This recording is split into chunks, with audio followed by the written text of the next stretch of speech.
Gunnar, góður leikur. Já. Og framistæðan sem það þurfti og fá allaleik.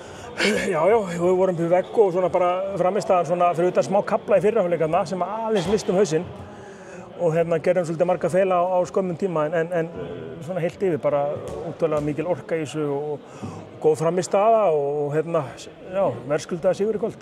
Það hérna frábær kafli sem þið náið frá síðustu tímynda í fyrrahálfleik og kannski fyrstu tímynda í seinni hálfleik sem að þið yfirspiluðu á bara. Við erum 13-10 undir, breytum því hvað 15-13 eitthvað leið. 19-14 bara.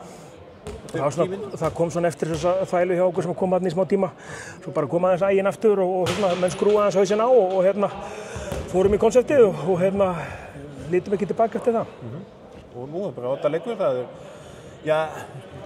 ekki bara nauðsynlegt fyrir liðin, það bara nauðsynlegt fyrir handboltann? Já, ég fann bara pressuna á mér í dag, ekki bara í þessi Mosfellsbæ, heldur bara mér fannst bara einhvern að fá einn 8 leik í þessu úrslitakeppni og fyrst 8 leikurinn og þetta er þessi 2 bara frábær lið og þetta er búið að gegja einvígi og frábært fyrir handboltann að þessi komið í 8 leik og þetta verður bara veisla. Það verður bara fullt hús á Hlíðarenda?